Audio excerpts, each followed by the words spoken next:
Very good morning, my dear students. For this presentation, we'll try and understand the concept of collective bargaining.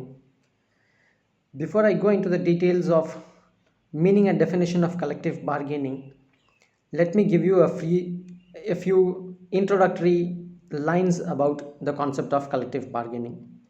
Collective பார்கெனிங்னா என்ன அப்படின்னு சொல்கிறதுக்கு முன்னாடி டெஃபினேஷனை பற்றி சொல்கிறதுக்கு முன்னாடி கலெக்டிவ் பார்கெனிங் பற்றி ஒரு சில முன்னுரைகள் கொடுக்க ஆசைப்படுறேன்.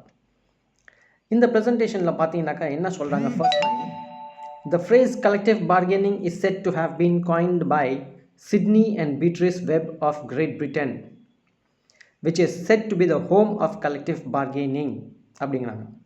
இப்போ இந்த ஃபஸ்ட்டு 2 லைனில் நமக்கு என்ன புரியுதுன்னு பார்த்தீங்கன்னாக்கா, கலெக்டிவ் பார்கெனிங் அப்படிங்கிற ஒரு கான்செப்டை யார் இன்ட்ரொடியூஸ் பண்ணா அப்படின்னு பார்த்தீங்கன்னாக்கா, சிட்னி அண்ட் பீட்ரிஸ் வெப் அப்படிங்கிற 2 கிரேட் பிரிட்டனை சேர்ந்த 2 author.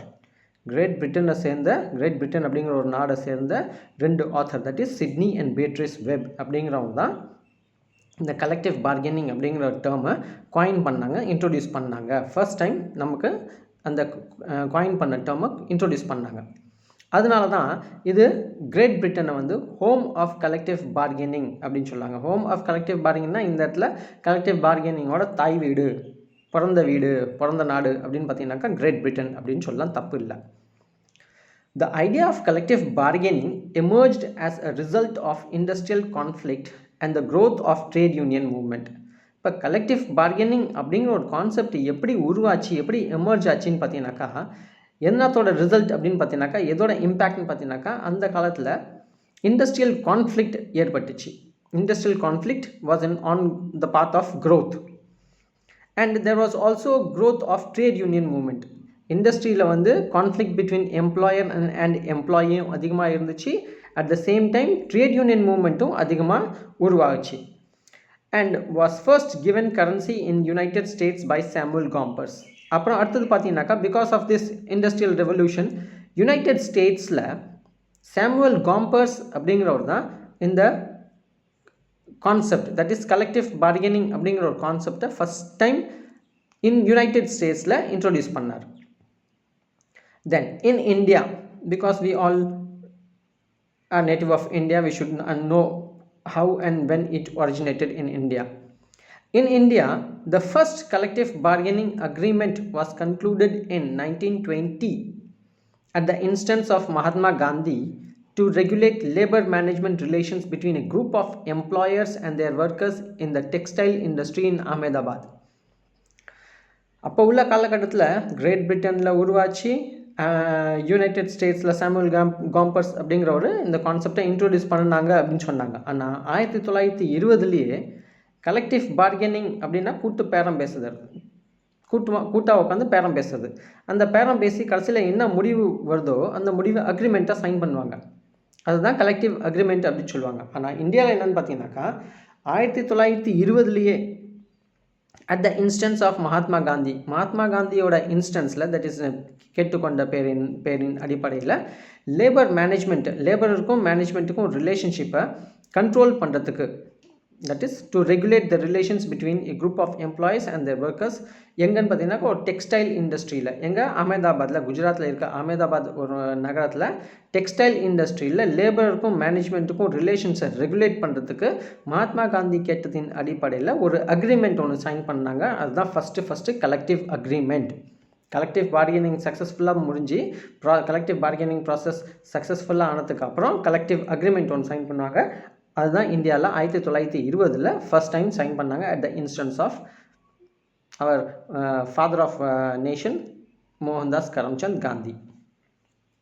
Then coming to the concept of collective bargaining. Collective bargaining is the technique that has been adopted by unions and management to reconcile their conflicting interest. இப்போ மேனேஜ்மெண்ட்டுக்கும் லேபரர்ஸும் 2 பேரும் கீரை புள்ளையும் பாம்பு மாதிரி 2 பேருக்கு நடுவில் conflicting interest, differences of opinion, கருத்து வேறுபாடு இருந்துக்கிட்டே இருக்கும்.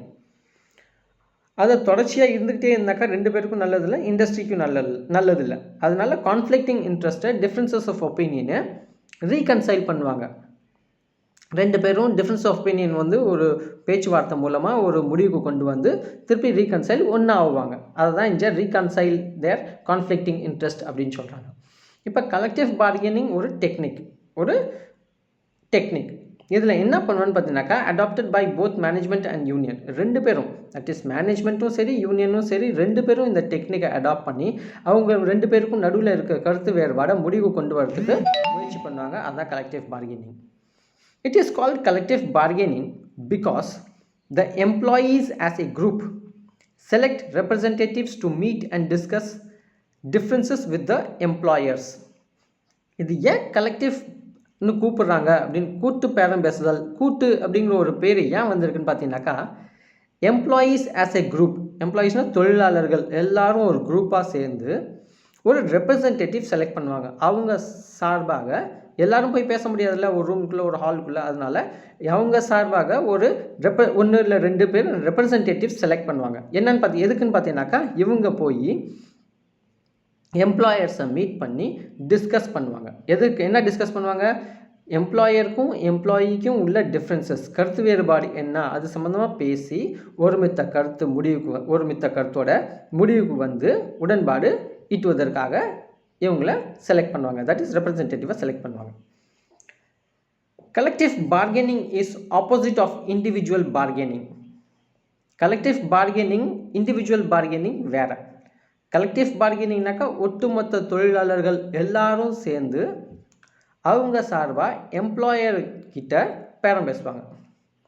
இது வந்து இண்டிவிஜுவல் பார்கெனிங்க்கு ஆப்போசிட். இண்டிவிஜுவல் பார்கெனிங்னா ஒரு தனிப்பட்ட நபர் பிரச்சனை ஒரு தனிப்பட்ட இண்டிவிஜுவலாக தனிப்பட்ட முறையாக மேனேஜ்மெண்ட்டுக்கிட்ட போயிட்டு பேச்சுவார்த்தை நடத்துவார். அப்போ இது வந்து கலெக்டிவ் பார்கெனிங்காக ஆகாது. Individual bargaining and collective bargaining are two different concepts. Collective bargaining is opposite of individual bargaining. என்ன சொல்கிறான்னு பார்த்தீங்கன்னாக்கா which takes place between management and a worker. மேனேஜ்மெண்ட்டுக்கும் ஒரு ஒர்க்கருக்கும் நடக்கக்கூடிய பேரம் பேசுறது தான் individual bargaining. He participates in this bargaining as an individual apart from his fellow employees. அவனோட சக ஊழியரை விட்டுட்டு அவன் சக ஊழியரோட எந்த விதமான சப்போர்ட்டும் இல்லாமல் இவன் தானாக ஒரு இண்டிவிஜுவலாக ஒரு தனிப்பட்ட நபராக முன்னாடி போயிட்டு மேனேஜ்மெண்ட்டுக்கிட்ட பேச்சுவார்த்தை நடத்துவான். அதனால இதை இண்டிவிஜுவல் பார்கெனிங் சொல்கிறாங்க. எக்காரணத்தை கொண்டும் கலெக்டிவ் பார்கெனிங் ஆகாது. அதனால individual bargaining is different from collective bargaining. That's it. இப்போ இந்த இடத்துல இந்த ப்ரெசன்டேஷனில் ரெண்டு டெஃபினேஷன் கொடுத்துருக்காங்க. First definition by Richardson and second definition by Cox. இந்த ஃபர்ஸ்ட் டெஃபினேஷனில் என்ன சொல்லணும்னு பார்த்தீங்கன்னாக்கா collective bargaining takes place when a number of work people na laborers, work people enter into a negotiation as a bargaining unit with an employer of group of employers with the object of reaching an agreement on the conditions of employment of the work people. எப்போ தொழிலாளர்கள் எல்லாரும் ஒரு குரூப்பாக அவங்களோட ரெப்ரசன்டேட்டிவை select பண்ணி பேச்சுவார்த்தைக்கு போகிறாங்க. பேச்சுவார்த்தைனாக்கா negotiate பண்ண போகிறாங்க. ஆஸ் அ பார்கெனிங் யூனிட் பேரம் பேசுவதற்காக ஒரு குழு ஒன்று ஃபார்ம் பண்ணி எம்ப்ளாயர்கிட்ட ஒரு குரூப்பாக போயிட்டு ஒரு எம்ப்ளாயர்கிட்டையும் ஒரு குரூப் ஆஃப் எம்ப்ளாயர்ஸ்கிட்ட போயிட்டு பேரம் பேசுவாங்க. வித் த ஆப்ஜெக்ட் ஆஃப் அப்படின்னாக்கா என்ன நோக்கத்தோடு போவாங்க, என்ன பர்பஸோடு போவாங்கன்னு பார்த்தீங்கன்னாக்கா with the purpose of reaching and agreement, ஒரு உடன்பாடு ஈட்ட வேண்டும், உடன்பாடு ஏற்படுத்த வேண்டும், ஒரு பாசிட்டிவ் கன்க்ளூஷனுக்கு வரணும் அப்படிங்கிற ஒரு எய்மோடு போவாங்க. என்ன சம்மந்தமாக பாசிட்டிவ் அக்ரிமெண்ட் இல்லை ரீச்சிங் அண்ட் அக்ரிமெண்ட் ஒரு நல்ல முடிவு எது சம்மந்தமாக அப்படின்னு பார்த்தீங்கன்னாக்கா அந்த conditions of employment of the work people. லேபரர்ஸோட கண்டிஷன்ஸ் ஆஃப் எம்ப்ளாய்மெண்ட் சம்மந்தமாக இல்லை அதை சார்ந்த பிரச்சனைகள், அதை சார்ந்த கருத்து வேறுபாடு, அதை சார்ந்து இருக்கக்கூடிய விஷயங்கள், அதை சார்ந்து இருக்கக்கூடிய இஷ்யூஸ், அதை சார்ந்து இருக்கக்கூடிய differences of opinion between management and employee, அது சம்மந்தமாக பேச்சுவார்த்தை நடத்துறதுக்கு போவாங்க. அதுதான் கலெக்டிவ் பார்கெனிங் அப்படின்னு ரிச்சர்ட்சன் சொல்கிறாரு. Then let us look into the second definition proposed by Cox. Cox defines collective bargaining as the resolution of industrial problems. Resolution of industrial problemனா industrial ப்ராப்ளமோட ஒரு முடிவு தான் கலெக்டிவ் பார்கெனிங். இண்டஸ்ட்ரியல் ப்ராப்ளமோட ஒரு resolution, ஒரு சொல்யூஷன் தான் கலெக்டிவ் பார்கெனிங் அப்படிங்கிறாரு. Between the representatives of employers and freely designated representatives of employees. இப்போ ரெண்டு பார்ட்டி இருப்பாங்க, எம்ப்ளாயர் அண்ட் எம்ப்ளாயி. ஒரு சைடில் எம்ப்ளாயர், இன்னொரு சைடில் எம்ப்ளாயி. இந்த எம்ப்ளாயீஸ் என்னன்னு பார்த்தீங்கன்னாக்கா freely designated representatives of employees அப்படின்னாக்கா எம்ப்ளாயீஸ் சார்பாக எம்ப்ளாயீஸ் எல்லாரும் ஒன்றா சேர்ந்து ஃப்ரீயாக, எந்த விதமான கம்பல்ஷனும் இல்லாமல், எந்த விதமான ப்ரெஷரும் இல்லாமல், எந்த விதமான கண்டிஷன் இல்லாமல் அவங்க தானாகவே பேச்சுவார்த்தை நடத்துறதுக்கு ஒரு ரெப்ரசன்டேட்டிவ் இல்லை 2-3 ரெப்ரசன்டேட்டிவ் செலக்ட் பண்ணுவாங்க ஃப்ரீயாக. அதுதான் ஃப்ரீயாக டெசிக்னேட் பண்ணுறது. ஃப்ரீயாக நாங்கள் உங்களை எங்கள் பிரதிநிதியாக தேர்ந்தெடுக்கிறோம் அப்படின்னு தேர்ந்தெடுத்துட்டு acting collectively with a minimum of government dictation. இவங்க ரெப்ரசன்டேட்டிவ் போய் மேனேஜ்மெண்ட்டுக்கிட்ட பேச்சுவார்த்தை நடத்துவாங்க. என்ன சொல்லலான்னு பார்த்தீங்கன்னாக்கா ஆக்டிங், இவங்க செயல்படணும், கலெக்டிவ்லி கூட்டாக செயல்பட வேண்டும், with a minimum of government dictation. மேனேஜ்மெண்ட்டும் சரி எம்ப்ளாயியும் சரி 2 பேரும் ஆக்ட் பண்ணணும், 2 பேரும் ஒரு பிரச்சனையை முடிவு கொண்டு வரதுக்கு கூட்டாக இருந்து பேரம் பேச வேண்டும், ஒரு முடிவு வர வேண்டும். எப்படின்னு பார்த்தீங்கன்னாக்கா with a minimum of government dictation. Government dictate பண்ணக்கூடாது, கவர்மெண்ட்டோட இன்டர்ஃபியரன்ஸ் மினிமமாக இருக்கணும், இல்லை இல்லாமல் இருக்கணும், ரொம்ப நல்லது. அப்போ 2 பேரும் should come to an understanding without any interference of the government or with a minimum level of government interference. இதுதான் collective bargaining அப்படின்னு காக்ஸ் சொல்றாரு.